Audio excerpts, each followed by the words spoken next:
Sejam muito bem-vindos a mais um vídeo do Charás. O meu nome é Al e hoje nós vamos dar prosseguimento à nossa série das grandes teses. No vídeo anterior, nós falamos um pouco sobre Saul Krippke e a sua tese sobre a necessidade da identidade e o que se seguia dela. Caso ainda não tenham visto, eu recomendo que vão dar uma conferida. E bem, no vídeo de hoje, como vocês podem estar vendo aí pelo título, falaremos sobre Bertrand Russell.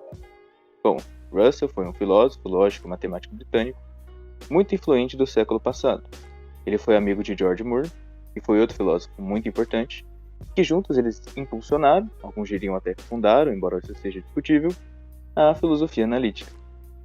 Russell também foi professor da Universidade de Cambridge e foi professor de um tal de...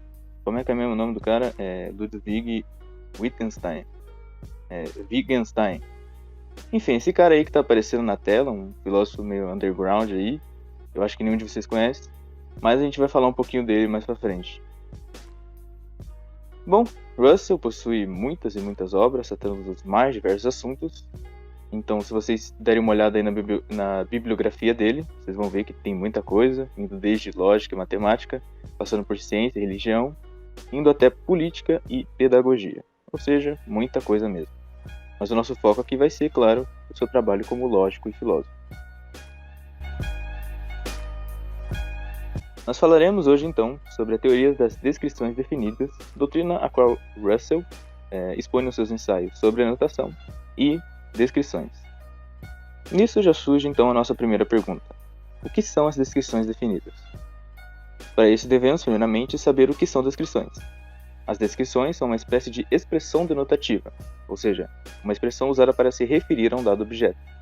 Nisso entram expressões como todos os homens, alguns homens, um homem, o atual presidente do Brasil, a montanha mais alta do mundo, etc. Nós podemos separar essas expressões em três tipos. Aquelas que têm uma forma denotativa, mas que não denotam nada. Por exemplo, o atual rei da França. Não existe um atual rei da França, portanto a descrição não denota nada.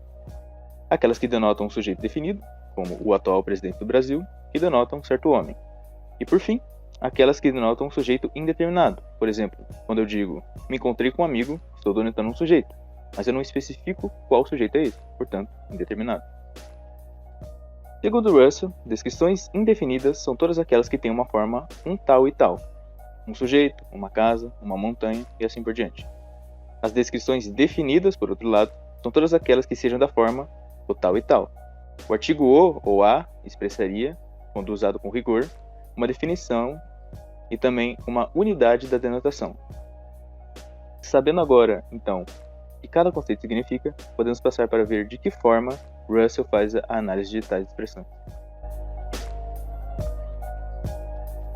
Começando então pelas expressões indefinidas, quando queremos dizer me encontrei com um amigo, estamos, segundo Russell, afirmando uma função proposicional, que seria me encontrei com X e X era um amigo, não é sempre falsa, isto é algumas vezes verdadeira. Uma função proposicional é qualquer sentença que contém algum termo indeterminado, no caso, o nosso X aqui, que denota um sujeito indeterminado. No caso de objetos irreais, como dragões e unicórnios, a análise funciona de maneira semelhante, em que se afirma que encontrei-me com X e X era um unicórnio, é sempre falsa. Russell rejeita que unicórnios, dragões, um quadrado redondo, enfim, todo tipo de entidades reais, sejam afirmadas ou pressupostas nas descrições. Nisso, ele vai contra a teoria de Alexis Menoin, um filósofo e lógico austríaco, que afirmava a subsistência, de alguma forma, dos objetos reais. Para que a significância de proposições como me encontrei com um dragão fosse assegurada, um dragão teria que denotar uma certa entidade subsistente. Contra isso, Russell acredita que a lógica não pode se comprometer com tais entidades. A lógica se preocupa com a realidade tanto quanto a física e a química. Então, permitir logicamente entidades dessa forma seria um contrassenso.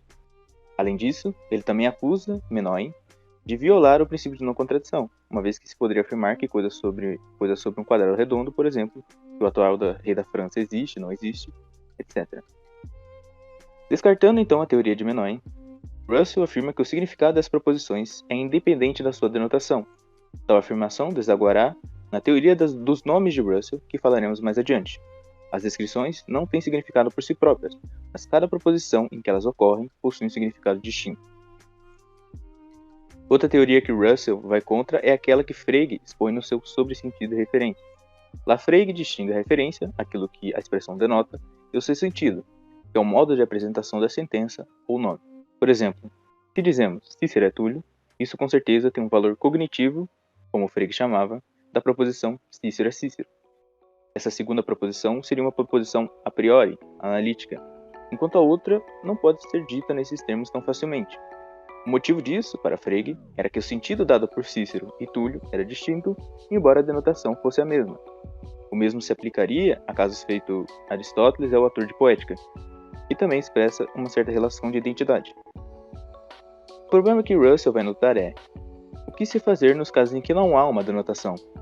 Pode-se dar uma denotação convencional para cada expressão que seja vazia. Digamos, um unicórnio ou o atual rei da França denotam um conjunto vazio, um conjunto que não possui nenhum membro. Mas, é claro, não seria uma solução muito satisfatória e nem daria uma análise adequada das expressões. Portanto, Russell rejeita isso.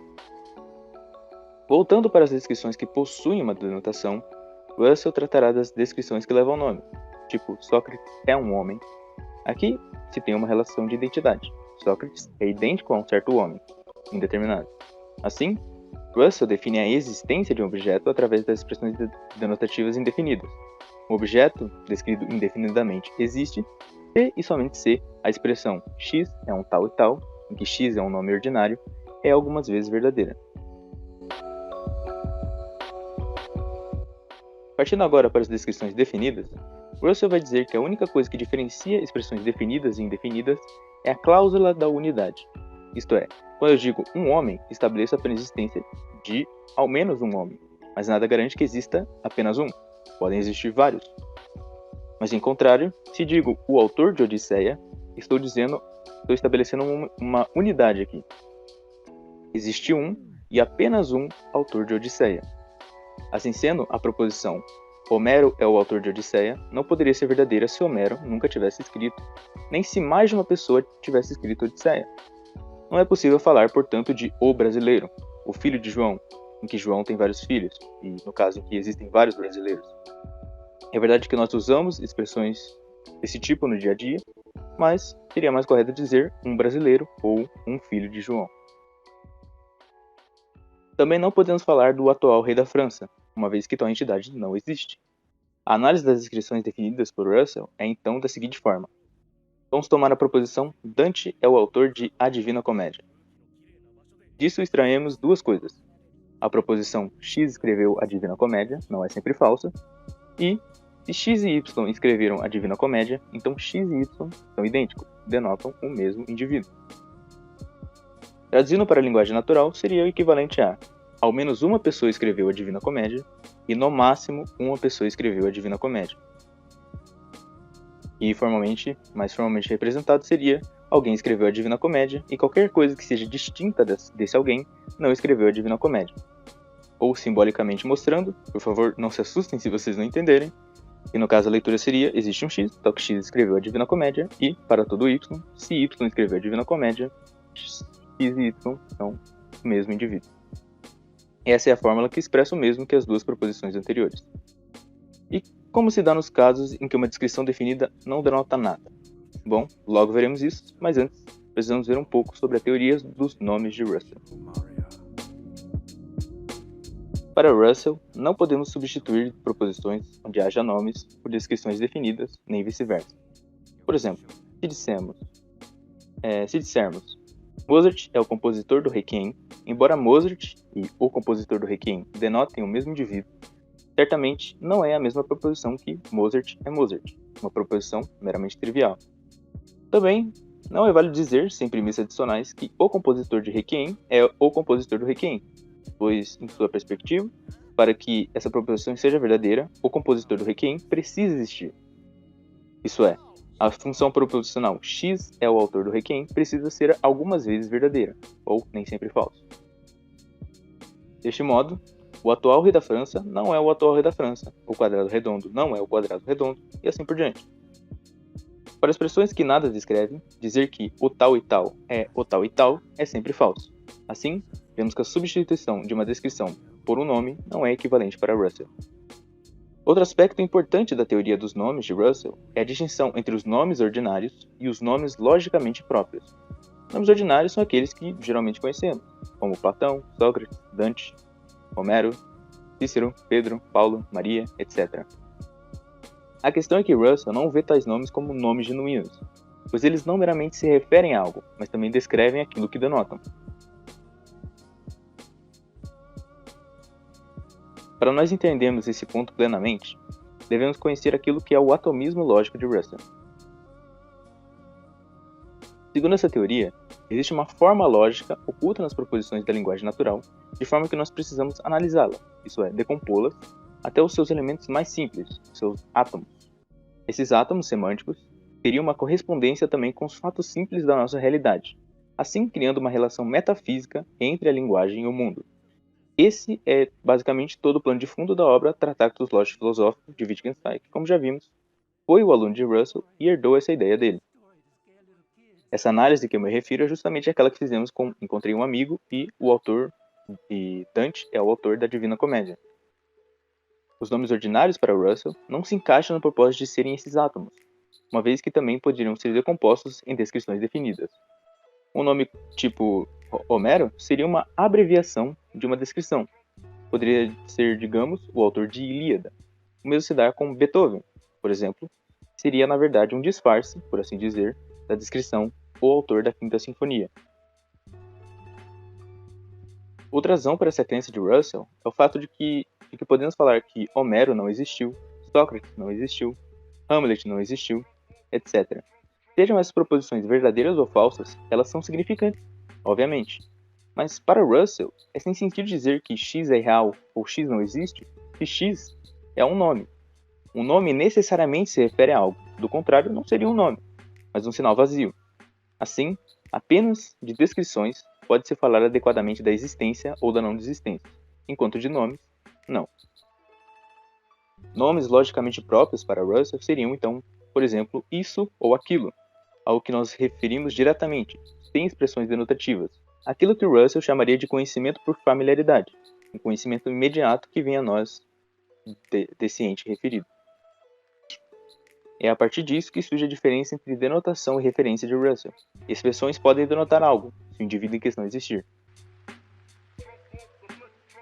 No seu ensaio, o On the Noten, Russell nos propôs 3 desafios os quais acredita que sua teoria era capaz de responder. São eles. Vamos supor que o rei George queira saber se Scott é o autor de Warvelley. Bom, nós sabemos que de fato Scott é o autor de Warvelley. Logo, Scott e o autor de Warvelley denotam o mesmo indivíduo. Assim sendo, inferimos que, então, o rei queria saber se Scott era Scott, pela lei de substituição da identidade. Mas isso certamente não parece ser o caso. Eu desafio qualquer um a parar agora o vídeo e deixar aí nos comentários qual seria a solução que vocês dariam. Enfim, se não pensou em nada, vamos prosseguir para a solução dada por Russell. O que ele irá fazer aqui é introduzir a distinção entre ocorrência primária e ocorrência secundária, que é basicamente uma distinção entre o de dicto e o de re, uma distinção de escopo.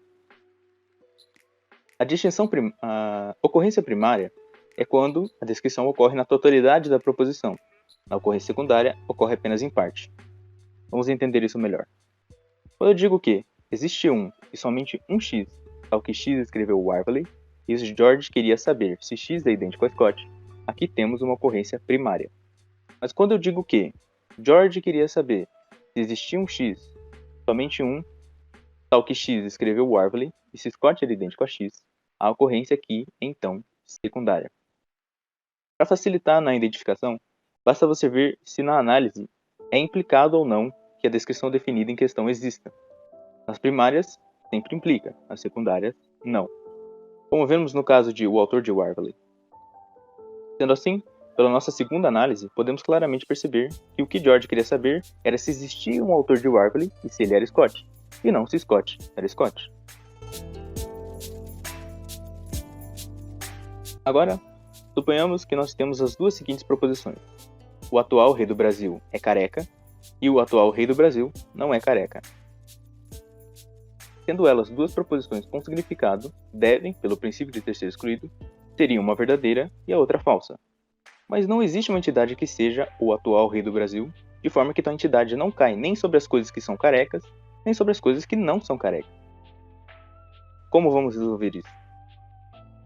Bom, Russell vai rejeitar a síntese hegeliana de que o atual rei do Brasil usa uma peruca. Na verdade, a distinção entre as ocorrências primária e secundária nos será útil aqui de novo. A proposição número 1 tem uma ocorrência primária. Segundo Russell, toda descrição que não tenha denotação e possua uma ocorrência primária é sempre falsa. Então 1 está descartada. Analisando o número 2, nós podemos analisá-los de duas maneiras. Existe um e somente um x, tal que x é o atual rei do Brasil e x não é careca. Bom, essa análise ainda não resolve o problema, já que ainda afirma a existência do atual rei do Brasil. A ocorrência aqui é primária, como já vimos, é falsa. No entanto, também podemos analisá-la da seguinte forma. Não é o caso que existe um e somente um x, tal que x é o atual rei do Brasil e x é careca. Com isso, negamos absolutamente a existência de uma entidade que seja o atual rei do Brasil e que seja careca. Assim, temos uma ocorrência, claro, secundária. E é essa a análise correta da proposição em questão. Russell conclui então que as descrições que nada denotam podem ser verdadeiras caso a ocorrência seja secundária. Vamos supor agora que dizemos A é diferente de B. Se isso é verdade, então podemos dizer a diferença entre A e B subsiste. Mas se isso é falso, então não existe diferença entre A e B, de forma que a diferença entre A e B não subsiste. Mas como pode um não ser o sujeito de uma proposição? Parece que estaríamos a pressupor, sempre que falamos de coisas que não existem, que elas na verdade existem, ou seja, aceitando a teoria de Menoi. Mas de fato, como já vimos, é possível falar de tais coisas sem pressupor a sua existência. Dizemos apenas que x é a diferença entre A e B, é sempre falsa, e não existe uma entidade que possa ser substituída no lugar de x. E como já vimos no caso anterior, o uso das ocorrências secundárias nos permite não implicar na existência de qualquer entidade irreal. Russell vai utilizar sua teoria até mesmo para fazer uma objeção ao famoso argumento ontológico para a existência de Deus. Ele analisa o argumento da seguinte maneira. Existe um e somente um x, tal que x é a entidade mais perfeita de todas. Essa entidade possui todas as perfeições. A existência é uma perfeição, logo, essa entidade existe. Além de ser claramente uma petição de princípio, Russell vai dizer que ela falha em provar a premissa de que existe uma e somente uma entidade x, que é a mais perfeita. E isso é tudo sobre a teoria das descrições como entendida por Russell. Eu espero ter sido claro e que tenham compreendido bem todos os conceitos. Vamos agora ver alguns contrapontos a essa visão. A teoria das descrições definidas de Russell foi muito acerta na época e permaneceu inabalável por incríveis 50 anos. Até que surgiu um outro filósofo chamado Strawson que viu alguns erros nessa teoria. Ela não parecia tão correta como todos os lógicos acreditavam. Foi aí que surgiu o seu ensaio sobre a referência, publicado com o propósito de desbancar a teoria de Russell. O argumento de Strawson consiste em dizer que Russell confunde uma expressão com seu uso, confundindo, portanto, aquilo que pode ser dito de uma com a outra. Segundo Strawson, uma sentença não é verdadeira nem falsa, mas pode ser usada para expressar as proposições verdadeiras ou falsas. Por exemplo, suponhamos que dois homens que viveram no período monárquico da França digam: o rei da França é sábio. Contudo, um desses homens vive na época de Louis XIV, enquanto o outro vive na época de Louis XV. Independente de cada sentença ser verdadeira ou não, certamente são usos diferentes da proposição, uma vez que em cada indivíduo denotado é diferente, mas de uma mesma expressão. Disso, ele conclui que fazer referência não é algo que as expressões fazem, mas que os falantes fazem ao usá-las. Aí que está um dos erros de Russell, na visão de Strawson. Outra coisa que Strawson acredita é a crença de que Russell de que sentenças contendo expressões são sempre verdadeiras ou falsas. Digamos que alguém te perguntasse: o atual rei do Brasil é sábio, não é? O que você responderia? Para Strawson, não podemos dizer nem que sim nem que não, já que a questão do valor verdade da sentença nem mesmo entra em jogo nessa situação. É o que ele chama de uso espúrio, ou pseudo-uso da expressão. Outro ponto é que Strawson nega que, ao denotar algo, o falante esteja afirmando a existência de um e somente um indivíduo denotado. Na verdade, Strawson reconhece que tais coisas são implicadas, em algum sentido especial, pela nossa asserção. mas essas coisas não são asseridas implicitamente, como Russell propõe. Se referir não é asserir, mas se refere a algo a fim de asserir algo acerca dele. Também a cláusula da unidade é questionada por Strawson, uma vez que quando dizemos a mesa, não queremos dizer que há uma e somente uma mesa em absoluto, mas que há uma e somente uma mesa a qual estamos nos referindo naquele momento. A teoria dos nomes logicamente próprios também é questionada. Segundo Strawson, Russell falha ao considerar que o significado é a coisa referida. Quando eu tiro um lenço do meu bolso, diz ele, eu tiro o objeto que está em meu bolso, não o conceito de meu lenço. O significado é nada mais do que as convenções e hábitos que regulam o uso das expressões e das sentenças. Assim, se alguém me perguntar o significado de isto, um nome logicamente próprio para Russell, eu não vou pegar o objeto que acabei de referir, nem pegar os inúmeros objetos que já foram referidos pelo uso da palavra, mas vou explicar quais são as convenções linguísticas e hábitos que determinam o seu uso. O significado nada tem a ver com algum uso particular da expressão. Indo tanto contra Russell, tanto contra Strawson, Kate Donnellan, em seu Reference and Indefinite Description, acusa ambos de cair em uma espécie de reducionismo, já que eles falham em perceber a distinção entre o uso referencial e o uso atributivo das descrições definidas. O uso referencial é aquele que fazemos quando queremos que nossa audiência volte sua atenção a algum indivíduo ou alguma coisa em particular. Por exemplo, digamos que no meio de uma investigação policial, entre uma lista de suspeitos, a vítima, em seu interrogatório, aponte para João e diga: aquele é o assassino de Pedro. A vítima, nesse caso, estaria fazendo um uso referencial de o assassino de Pedro. Contudo, podemos imaginar também em que um legista está analisando o cadáver de Pedro e, ao ver todos aqueles ferimentos, pense ou diga para alguém ao seu lado o seguinte: o assassino de Pedro é insano. Nesse caso, ele não estaria se referindo a alguém em particular, mas atribuindo algo ao assassino de Pedro. Uma das principais diferenças entre um uso e outro é que o uso referencial toma o indivíduo em particular, enquanto o atributivo não. No primeiro caso, o indivíduo em particular era João, enquanto no segundo caso, não temos tal coisa. Outra diferença importante é que o uso referencial não depende que o indivíduo se adeque à descrição para que possa ser uma proposição verdadeira, enquanto o atributivo depende disso. Suponhamos que você veja duas pessoas juntas, um homem e uma mulher, e comente com um amigo ao seu lado. O marido dela é bastante gentil. A descrição "o marido dela" está sendo usada aqui de forma referencial, pois toma um indivíduo em particular. No caso, o homem ao lado da mulher. Nós podemos pensar em ocasiões em que a mesma sentença tome o outro uso. Nós vamos supor em que você está andando na rua e veja uma mulher bonita e bem vestida e comente com seu amigo do lado. O marido dela é bastante gentil. Isso porque você supõe que aquelas roupas tenham sido dadas a ela pelo marido. Sim, bem machista da sua parte. Mas é aí que tem uma diferença. Se no primeiro caso, o homem ao lado da mulher não for o marido dela, a referência não falha. Você ainda foi bem sucedido em se referir ao homem ao lado da mulher, ainda que ela não seja de fato seu marido. A proposição ainda pode ser verdadeira, inclusive. No entanto, se no segundo caso a mulher não tem um marido, então a referência falha.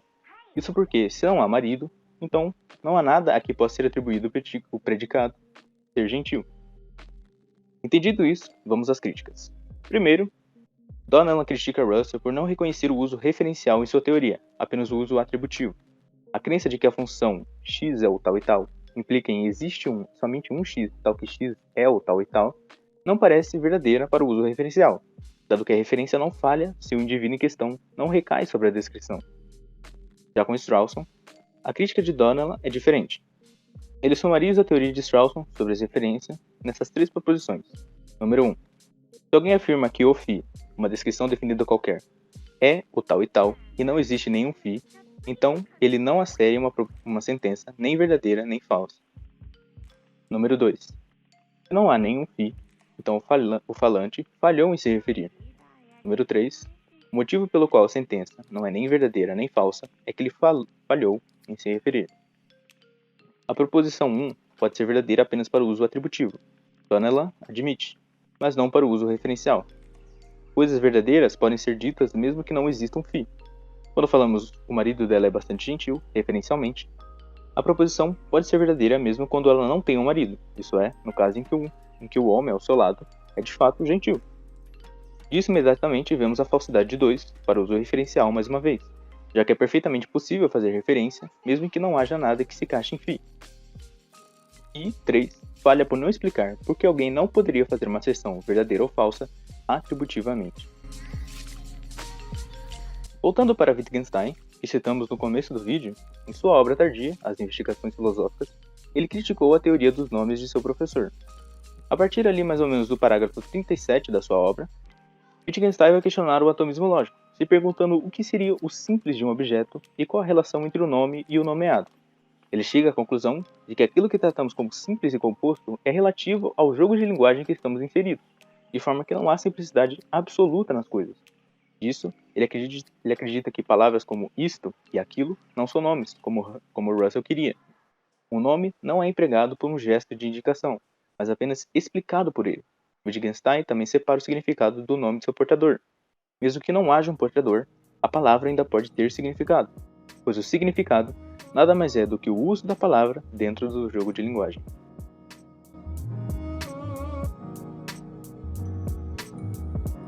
Por final, temos Saul Cribb, do qual já falamos no último vídeo. Como eu disse lá, ele vai atacar a teoria do descritivismo, que é uma teoria surgida da teoria dos nomes de Russell, de que um nome próprio é a abreviação de uma descrição definida.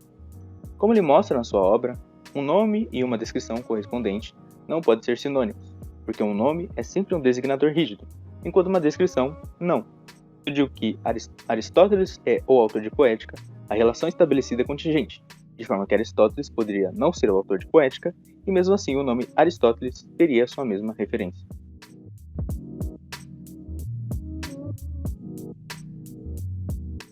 A teoria das descrições definidas ainda é bastante discutida. Mesmo a teoria de Russell sendo bastante atacada, você ainda tem filósofos reconhecidos que a defendem e fazem uso dela. Vou citar aqui Willard von Quine, que faz uso dela no seu ensaio sobre o que há, e John Searle, um dos maiores opositores de Kripke na sua tese contra o descritivismo e que debateu diretamente com Hilary Putnam sobre o assunto. Enfim, por hoje é isso. Eu espero que eu tenha sido claro na minha exposição e que vocês tenham entendido bem. Se você tem alguma correção, dúvida ou sugestão, deixe aqui nos comentários, porque a gente sempre dá uma olhada para ver o que vocês dizem. Também deixe seu like, ative o sininho e aguarde os próximos vídeos. Até a próxima!